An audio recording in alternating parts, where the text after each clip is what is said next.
Welcome to Facts TV News, where everything is true. One brother found dead, another remains missing after jumping from George Bridge in the USA.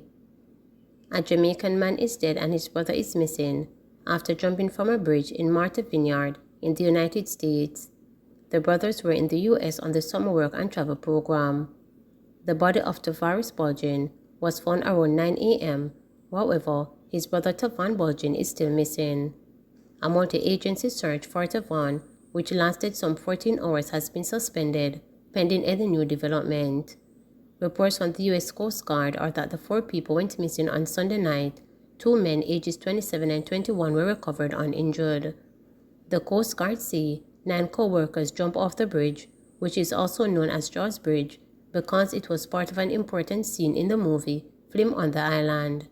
Meanwhile, scores of family members, friends, and well-wishers gathered at the house of the Bulgin brothers in Palmer's Cross, Clarendon, mourning the loss of Tavares and praying that his brother will be found alive.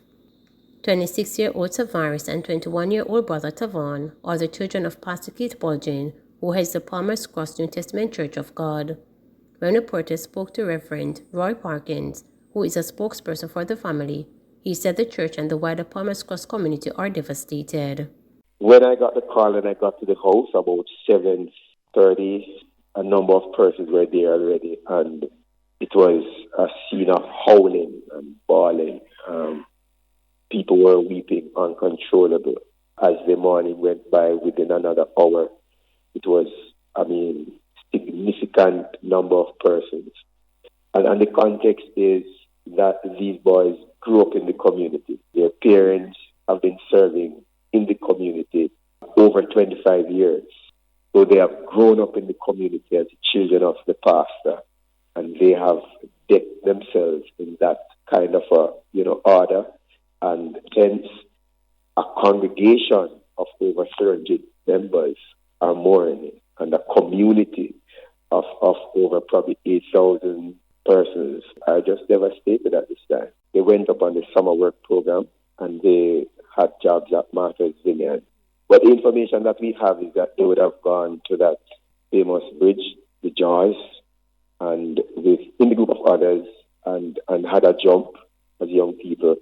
And difficulties, whatever those were, they encountered them, and at the end, they could not be found. We gathered that help was sought, and the emergency services came into play. And somewhere overnight into this morning, a body was found, and I gather that it has been confirmed to be one of the Bulgins. The other circumstances are not pretty clear just yet, but we are awaiting the other reports that will come in. They were pretty involved in the church. Tavares, he was the superintendent for the Sunday school. Tavan played the keys, played the keyboard, and, dabbled a little bit in the drum. Both of them were very good singers. They were part of the praise and worship team. These are very sociable guys, sociable young men, held their head up very high academically, and also with respect to discipline and what we call good old manners. They had that.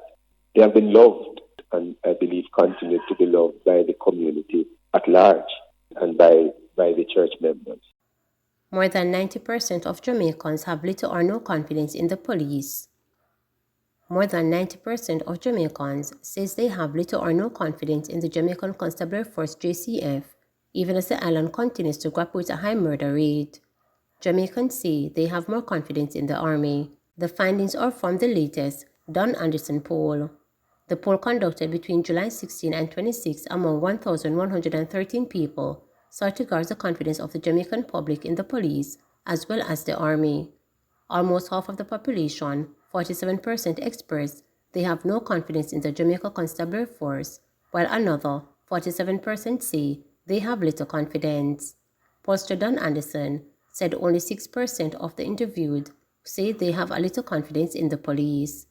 The data are similar to the findings regarding confidence in the leadership of the National Security Ministry, Dr. Horace Strong, and Police Commissioner Major General Anthony Anderson, to curtail the country's crime wave.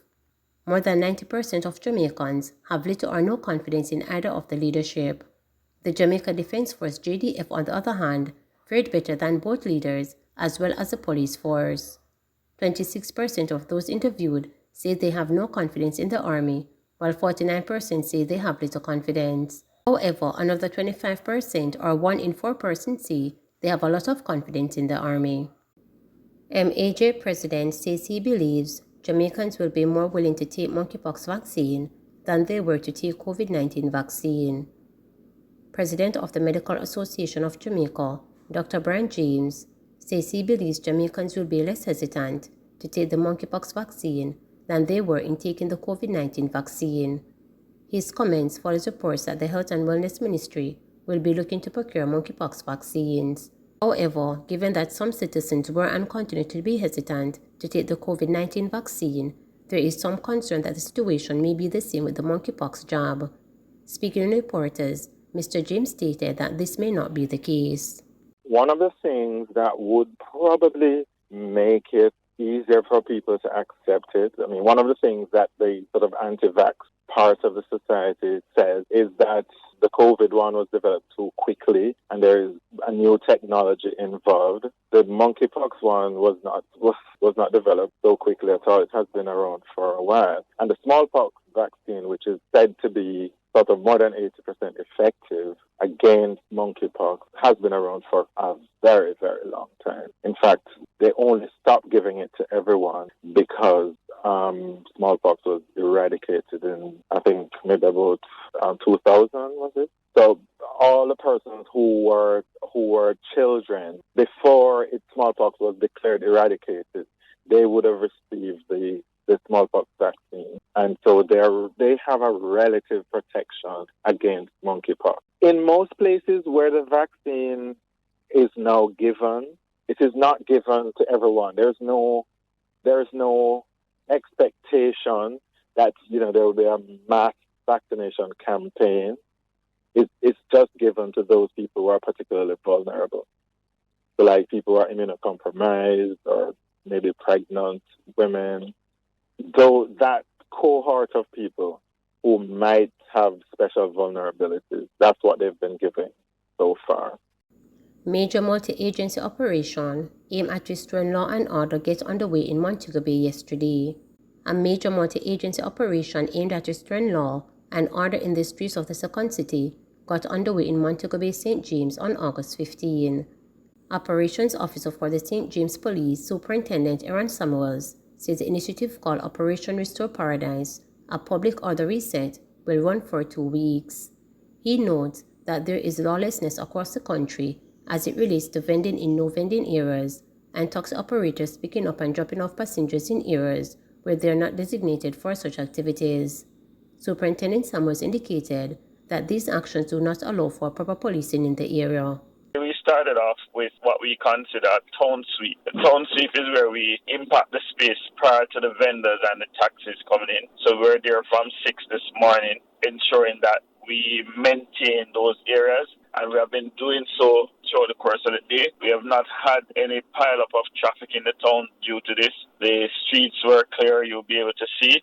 Yes, we had some about a pushback from some of the vendors. As you know, some persons would feel marginalized, but we have to hold our ground and maintain that civility and law and order. We had with us members of the Transport Authority and the Public Safety and Traffic Enforcement Branch, PSTEP. They have been doing some really good work in managing the traffic and the road taxi operators and even regular citizens who fail to obey the rules of the road. I see a lot of tickets being written, cars being seized. So we are doing a lot of work in this regard. We saw it best to bring it back, but to put some more oomph in it. So we have on board at least 13 agencies, and it's growing. Starting with the Municipal Corporation, we also have Transport Authority, we have JPS, National Water Commission, the Jamaica Defense Force, we have SDC, Ministry of Health, the Fire Brigade, we have Airport Authority, Ministry of Tourism. There are a lot of agencies that are on board in relation to this. But what we do is, as we go along and where it becomes necessary, those agencies come in. But we all want to sit at that same table where we discuss and monitor what transpires. Airline launches probe after Jamaican passengers force off flight in Canada. 2 Jamaicans are accusing staff on Soup Airlines of racism after they were removed from a flight for switching a seat. The Jamaicans were on a scheduled flight from Toronto to Kelowna, Canada last Wednesday. Jody Batiste reportedly asked another passenger to switch seat so she could sit next to her partner, Andre Henry. The flight attendant apparently took issue, and the couple were eventually escorted off by police. The couple believed the incident was racially motivated, with Mr. Henry saying he asked, "Are we being forced off because we're black?" Other passengers aboard the plane reportedly tried to protest on their behalf when they were asked to leave the flight. However, their concerns were ignored. One passenger who witnessed the incident said she also believed the incident was racially motivated because the flight attendant had no ghost with the other passenger, who is white, who willingly switched the seat with Miss Batiste. After being forced to exit, the couple had to book new flights to get home, which cost them almost Canadian $2,000. The ISA has prompted Soup Airline to launch an investigation. Please remember to subscribe, like, share, and click the notification bell